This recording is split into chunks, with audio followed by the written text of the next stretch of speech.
네, 여러분들 반갑습니다. 트렌드를 앞서가는 요즘 영어 엄지쌤입니다. 우리 오늘은요, 공통영어 능률이라는 이 교과서 강좌 수강하기 전에 알고 계셔야 될 내용 살펴보도록 하겠습니다. 가장 먼저 능률이라는 교과서가 두 종이 나왔어요. 종류가 두 개예요. 능률민, 능률5. 이렇게 두 개니까 우리 학교 교과서가 능률민인지 능률5인지 확인을 해보셔야 돼요. 교과서 있으시면 맨 앞에 표지를 보시면 대표 저자 선생님 성함이 쓰여 있어요. 그 대표 저자 선생님 성함이 민으로 시작하는지 오로 시작하는지에 따라서 능률민, 능률오라고 부르는 겁니다. 자, 그러면 그거 확인해 보시고, 그런데 능률민인지 능률오든지 그거 상관없이 일단 능률 교과서는 전달하려는 내용이 똑같습니다. 그래서 오리엔테이션은 동일하게 진행을 한다라는 거. 자, 첫 번째 내용부터 볼게요. 우리가 어쨌든 같이 시험 대비하려고 모인 사이잖아. 그러니까 공동의 목표, 즉 이 시험이라는 게 어떻게 나오는지를 알아야 대비를 하겠죠. 그래서 시험 유형부터 살펴볼 겁니다. 고등학교 시험 유형은 크게 두 가지로 나눌 수 있어요. 먼저 객관식과 서술형 이렇게 나눌 수 있습니다. 근데 객관식도 조금 더 세부적으로 나눠보자면 수능 유형 객관식, 내신 특화 객관식으로 나눠볼 수 있거든. 수능 유형 객관식이라는 거는 정말 수능에 나오는 독해라고 생각하시면 돼요. 수능 혹은 모의고사 혹은 학력평가 다 같은 유형으로 나옵니다. 학력평가는요, 수능이랑 유형이 똑같아요. 그런데 그걸 고1, 2 수준에 맞게 내는 게 학력평가고요. 그리고 모의고사는 수능을 출제하는 기관인 평가원이라는 곳에서 6월과 9월에, 고3 6월과 고3 9월에 수능을 이제 이렇게 낼 거야 라는 걸 이렇게 보여주는 형태로 보는 게 사실 모의고사입니다. 근데 이제 언니 오빠들은 그냥 모의고사나 학력평가나 그냥 그거라고 생각을 해요. 구분 없이 많이 씁니다. 이 수능이나 모의고사나 학력평가 요 시험지를 한 번도 본 적이 없는 학생들은 오늘 한번 다운받아서 한번 보세요. 메가스터디 사이트에서도 기출문제라고 해서 요거 다 제공을 하거든요. 아이디만 있으면 다운받을 수 있어요. 학력평가 가능하면 고1, 3월 학력평가 한번 봐보세요. 그럼 보면 유형이 있습니다. 1번부터 17번까지가 듣기. 그거 빼고 18번부터 45번까지가 바로 이 수능 유형 객관식이라고 생각하시면 돼요. 거기에 있는 모든 유형들 읊어보자면 뭐 목적부터 시작해서요. 목적, 심경 추론, 그리고 주장, 밑줄 친 그 말의 의미, 주제, 요지, 제목 있을 거고 그 다음에 내용일치 있겠죠. 내용일치, 불일치, 어법, 어휘, 빈칸 순서, 삽입, 요약문 요런 것들이 다 수능 유형 객관식입니다. 이건 굉장히 표준적인 유형이라고 생각하시면 돼요. 표준. 그래서 전국에 있는 모든 고등학교에서 다 출제가 가능한 유형이라고 생각하시면 됩니다. 그리고 내신 특화 객관식은요. 수능엔 안 나와. 근데 내신에만 나오는 유형들이에요. 뭐 여러 가지가 있겠지만 학교마다 좀 특색이 있겠지만 대표적으로 모두 고르시오가 그렇습니다. 우리 수능에서는 모두 고르시오 없어요. 두 개 고르시오도 없습니다. 근데 내신에는 나올 수 있어요. 두 개 고르시오, 세 개 고르시오보다 더 악랄한 것이 저 모두 고르시오입니다. 선생님도 고등학교 때 한 번 본 적 있어. 내신에서. 모두 고르시오가 나왔는데 전교에 한 명 맞췄나 그래요. 답은 3개였는데 일단 두 개만 고른 애들 다 탈락이겠죠. 부분 점수 이런 것도 없고요. 3개를 골랐는데 3개를 그마저도 알맞게 골라야 되잖아. 그게 쉽지가 않습니다. 그래서 굉장히 어려운 난이도가 되고요. 추론 문제도 있어요. 이거는 내용 일치랑 비슷한데 거기에서 조금 더 나아가서 사고력이 받쳐줘야지 풀 수 있는 유형으로 보통 학군지 아니면 어느 동네에서 공부 잘하는 학교, 어느 동네에 유명한 여고 이런 데들이 보통 이제 영어 시험이 어렵잖아. 이런 곳들에서 많이 사용을 합니다.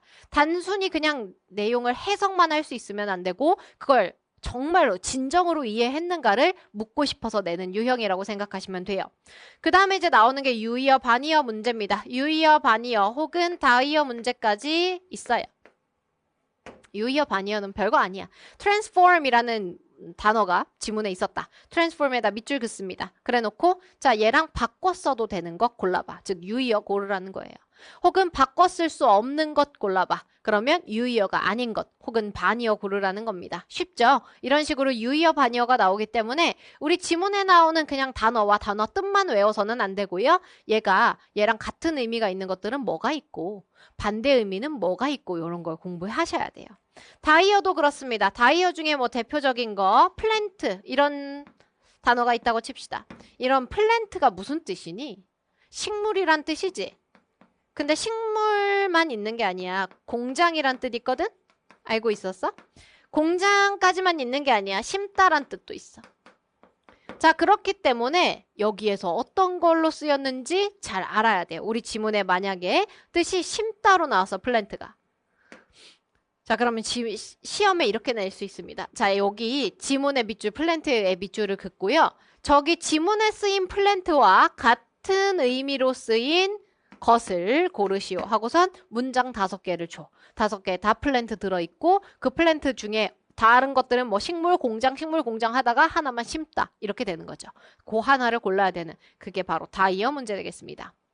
내신에서는요 이렇게 어휘가 키야. 어휘가 굉장히 중요합니다. 공부를 깊이 있게 하셔야 돼요. 자, 그 다음에 이제 서술형으로 가면 서술형은 내신의 꽃이죠. 유형이 굉장히 다양합니다. 그래서 내가 서술형을 제대로 공부를 해본 적이 없다라는 학생들은 서술형에 나올 수 있는 모든 그런 유형들을 정리해 놓은 강좌들이 있어요. 서술형 대비 강좌를 수강을 하시는 게 좋죠. 자, 먼저 대명사 문제. 이시나 디스 같은 지시대명사에다 밑줄 긋고 자, 얘가 지칭하는 거 찾아 써봐라. 한국어로, 영어로. 2단어로 뭐 이런 식으로 주문하는 게 대명사 문제입니다. 주요 문장 영작하는 거 뭐 제일 대표적이고 제일 흔한 유형 되겠어요. 문법적으로 어려운 거 들어있는 그런 개념 들어있는 문장을 써보게 만드는 거. 자, 그 다음에 어법 어휘 바르게 고치기. 이거 참 재밌는 문제죠. 어법 어휘 밑줄 그은 다음에 바르게 고쳐봐라. 찾아서 바르게 고치는 건데 이거의 문제가 뭐냐면 밑줄이 길어질수록 어려워진다는 거야. 밑줄을 그냥 딱 그 한 단어에만 내지 않고요. 문장 전체에 뚫어버린다거나 아니면 지문에 아예 밑줄을 안 줍니다. 지문을 통째로 줘요. 이 지문 전체에서 틀린 거 3개 찾아서 바르게 고쳐라. 이런 식으로 내버리면 진짜 어렵습니다. 그래서 학생들이 제일 싫어하는 유형 중 하나가 요 어법어휘 바르게 고치기고요. 그 다음에 문장 전환은 뭐냐면 뭐 예를 들어 투가 있어요. 중학교 때 배웠었지. 투 뭐야? 너무 뭐뭐해서 뭐뭐 할 수 없다라는 뜻입니다. 얘를 so를 이용해서 바꿔 쓰시오. 그럼 뭐야? so that can't 이렇게 바꿔 써야 되잖아. 요런 걸 문장 전환이라고 불러요. 의미는 똑같은데 다른 단어를 가지고 다른 구조로 쓰는 거. 지금 이게 무슨 소리야 할 수 있는데 괜찮아요. 선생님이 내신 대비하다가 지문에 요거 나올 수 있는 그런 문장이 보이면 무조건 아주 상세하게 알려드릴 거니까 걱정 안 하셔도 됩니다. 그냥 이런 게 나온다고? 이렇게만 알아두시면 돼요. 당연히 점수는 요 밑에서 갈리겠지. 내신 특강 객관식과 서술형 문제 잘 대비하셔야 됩니다. 그럼 이렇게 어렵게 나오는 우리 시험을 대비하기 위해서 강의를 수강을 해야 될 텐데 어떻게 고를까? 요것도 살짝 정리를 해볼게요. 먼저 내 취향에 맞는 선생님 당연한 거 아니니? 우리가 잘만 맞으면 2년을 풀로 같이 공부를 해야 돼요. 고1부터 2학년 끝까지 2년을 풀로 공부해야 되기 때문에 당연히 내 취향에 맞는 선생님 골라주셔야 됩니다. 자, 그리고 우리 학교 시험에 나오는 유형에 도움이 되는가 이거 살펴보셔야 돼요. 우리 학교에는 얘만 나오는 게 아니고 이게 특히 어렵게 나온다거나 이게 특히 어렵게 나온다거나 다양하게 어려운 파트들이 있을 텐데 그 부분을 대비하는 데 도움이 되는가를 알아두셔야 돼요. 너무 이것만 전달을 해버리면 너무 스탠다드하잖아. 그러니까 여기에서는 어차피 등급이 갈리지도 않는데 그렇기 때문에 깊이 있는 강의를 강의 내용이 있는가를 살펴보셔야 돼요. 그렇기 위해서는 우리 학교 시험 유형도 알아야 되겠죠. 학교 사이트에 들어가셔서 아마 이제 아이디랑 그 비밀번호 다 배부 받았을 텐데 그거 가지고 들어가 보세요. 그러면 학교 기출문제 접근할 수 있을 겁니다. 한번 확인해 보세요. 우리 학교가 어떻게 나오는지. 그러면 엄지쌤이 말했던 표준적인 유형은 뭐고 우리 학교만의 독특한 특화된 유형은 뭐고 서술형은 보통 이런 게 나오는구나 이런 건 한번 볼 필요가 있습니다. 자, 그 다음에 내 수준에 맞는가, 나한테 도움이 되는가, 이것도 살펴봐야 돼요. 너무 노베이스 아니면 너무 상위권만 타겟으로 하는 건 아닌가, 이것도 살펴보셔야 되고, 이해할 수 있게 설명을 하는가도 살펴보셔야 돼요. 당연히 수준에 맞지 않으면 이해가 안 됩니다. 그러니까 내가 나한테 이해에 도움이 되는가? 저 선생님이 무슨 말하는지 모르겠어. 이렇게 생각이 들면 안 되겠죠? 마지막으로 질의응답을 통해서 내가 모르는 거 해결할 수 있을까? 예를 들어서 만약에 나는 1등급이야. 근데 강의에서 다루지 않은 내 눈에는 그런 엄청 어려운 부분이 보일 거 아니야. 세부적인 부분이 궁금해. 질문을 했습니다. 그런데 해결이 안 돼요. 질문이 너무 그냥 대충대충이야. 그러면 해결이 안 될 거 아니야. 그러니까 그런 걸 방지하기 위해서. 노베이스도 마찬가지예요. 나는 요거 관계대명사? 뭔 소린지 잘 모르겠어. 궁금해서 물어봤는데 해결이 되어야 될 거 아니에요? 요것도 살펴보셔야 돼요. 약간 자랑이지만 선생님 질의응답 게시판 한번 들어가서 보세요. 선생님 답변 어떻게 하는지. 선생님이 웬만하면 다 직접 답변해드리고요. 굉장히 상세하게 답변해줍니다. 그리고 제 질문을 해도 다 친절하게 답변해줘요. 걱정 안 하셔도 돼요. 선생님 믿고 따라와 주시면 됩니다. 자, 넘어가서 엄지쌤의 문법 설명 특징을 정리를 해보자면, 먼저 딱딱하지 않습니다. 사실 문법 용어라는 게 다 한자야. 그러다 보니까 어려워요. 그거 다 풀어서 설명해 줄 거고요. 모호하지 않아요. 선생님은 문법 개념 정리할 때 기능, 특징, 해석 이렇게 세 가지 측면으로 나눠서 정리해 줄 거야. 기능은 진짜 말 그대로 얘 문법적 기능입니다. 관계대명사면 얘는 접속사랑 대명사 기능을 같이 한다. 이게 기능이야. 특징은 그럼 뭐냐면 문법 시험에 어떻게 나오냐는 거야. 그래서 관계대명사가 보이니? 그러면 선행사가 있는지 확인하고 뒤에가 불완전한지 체크해. 요렇게 정리를 해줄 거예요. 마지막으로 해석. 관계대명사는 해석을 뭐뭐 하는 선행사라고 하죠. 이렇게 정리를 해줄 거기 때문에 모호하지 않습니다. 아주 깔끔하게 떨어질 거예요. 지루하지 않아요. 친근한 예시 들어줄 거고 재미있는 설명으로 각인시켜 드릴 겁니다. 예를 들어 let it go 하면 let it go는 다 알죠? let이 사역동사예요. 그래서 let it going은 안 됩니다. 원형 부정사 써야 되거든요. 그래서 go만 돼. to go도 안 돼. let it to go 안 되고 let it going 안 되고 let it go만 써야 된다라는 여러분들이 이미 알고 있을 만한 표현, 아니면 팝송 가사 이런 것들을 가지고 문법 내용 설명해 드릴 거고, 마지막으로 헷갈리지 않아요. 선생님 일관된 설명 방식을 계속해서 활용할 겁니다. 강의 전체에 걸쳐서 반복할 거라서 노베이스인 친구들도 듣다 보니까 내 머리에 들어와 버렸어. 내 머릿속에 저장이 되어버리는 이런 경험 할 수 있을 겁니다. 넘어가서요. 본문 설명의 특징도 살펴볼게요.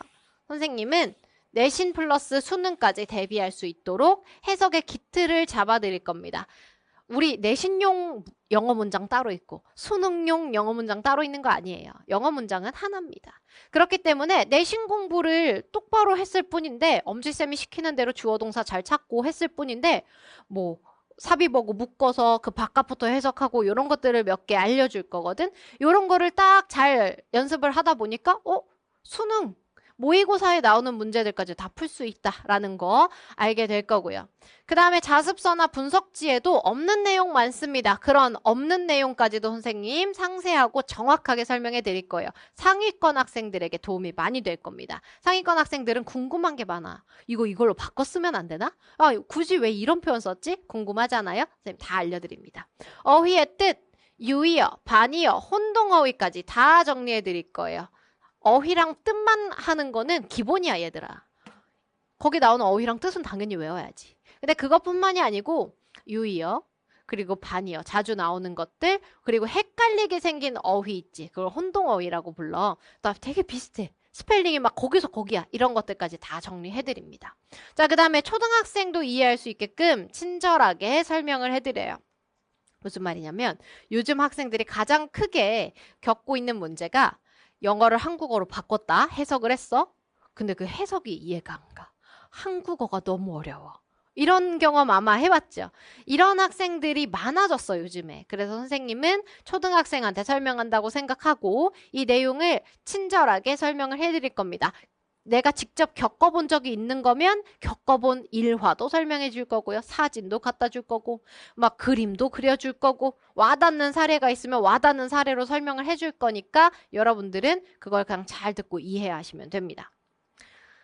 자, 그러면 선생님은 이렇게 할 거고 여러분들도 우리가 쌍방이잖아. 그러니까 여러분들도 할 일이 있습니다. 뭘 해야 되냐면 요 5가지를 해주셔야 돼요. 첫 번째, 내가 판서를 특이하게 해. 빨간색이랑 파란색으로 나눠서 하거든. 빨간색으로 어법 정리할 거고 파란색으로 어휘 정리합니다. 이건 선생님이 아예 습관이에요. 그래서 이렇게 정리를 해줄 거니까 여러분들도 색깔까지 똑같이 써주시면 됩니다. 쉽죠? 그 다음에 내가 판서는 안 했지만 말로 설명을 했지만 여러분들이 모르는 내용이야. 그럼 그건 적으셔야죠. 당연히. 됐어? 내가 말로만 했지만 내가 모르는 내용이다? 그럼 쓰세요. 자, 그 다음에 강의는 1.2배속 넘기지 마세요. 이 1.2배속까지만 들으세요. 그 이상으로는 듣지 마세요. 선생님, 전 다 들리는데요? 라고 생각하는데 들어왔다? 나가는 겁니다. 머리에 저장이 안 되는 거야. 그러니까 당연히 들을 수는 있지. 들을 수는 있지. 귀가 막히지 않았으니까. 그렇지만 머리에 저장 안 됩니다. 1.2배속까지만 듣기. 그 다음에 완벽하게 이해 안 됐어? 그럼 한 번 더 들어봐. 그것도 명심. 그 다음 강의를 들은 후에는 직접 본문 전체를 해석해 보세요. 강의라는 건 사실 내가 쇼하는 걸 여러분들이 지켜보는 거잖아. 아, 엄지쌤 뭐 해석 잘하네. 뭐 영어 잘하나 봐. 이렇게 구경하는 거잖아. 그 구경이 끝나고요. 직접 해보셔야지 내가 뭘 알고 뭘 모르는지를 알거든. 해석은 무조건 해보셔야 돼요. 직접 해보세요. 자, 그런데 해석이 막힌다. 그럼 2가지 이유가 있어. 1번 어휘가 거기에 있는 어휘를 모르거나 2번 거기에 있는 구조를 모르거나. 근데 내가 거기에 어휘를 몰라서 어휘를 찾아봤는데 여기까지는 니네가 해야겠지? 어휘를 찾아봤는데도 불구하고 모르겠어. 어떻게 해석되는지 모르겠어. 그러면 이거는 2번이야. 이 글에 쓰인 구조를 모르는 거야. 이럴 때는 혼자 해결이 안 됩니다. 무조건 선생님한테 질문하시면 돼요. 질의응답 게시판에 올려주시면 선생님이 상세하게 설명해 드릴 겁니다. 자, 마지막으로 강의 자료 안내를 좀 드릴게요. 지금 출판사마다 강의 자료 제공할 수 있는 방식이 달라요. 능률은 다행히도 출판사에서 허락을 해주셔서 뭐 그냥 뭐 공짜로 허락해 주시는 건 아니지만 어쨌든 허락을 해주셨기 때문에 여러분들한테 자료라는 것을 만들어서 판매할 수가 있습니다. 그래서 여러분들은 교재를 이용해서 수강을 하시면 되고 종이책 혹은 이북 같은 내용이니까 편한 쪽으로 전자책 쓰셔도 됩니다. 수강을 해주시면 돼요. 그리고 이 상황이 매년 조금씩 달라지거든요. 이게 만약에 바뀌면 선생님이 오리엔테이션 다시 촬영할 거니까 오리엔테이션 내용을 믿어주시면 되는데 그래도 좀 궁금해. 진짜 교재 이용할 수 있는 거 맞나? 아니면 교재 이용할 수 있다 했는데 교재가 사라져 있어. 그러면 질문 게시판에 문의해 주시면 선생님이 친절하게 안내해 드릴게요. 여기까지 해서 우리 오리엔테이션에서 전달할 내용은 끝이 났고요. 우리 강의 1강에서 즐거운 마음으로 공부해 보도록 합시다. 수고 많으셨습니다.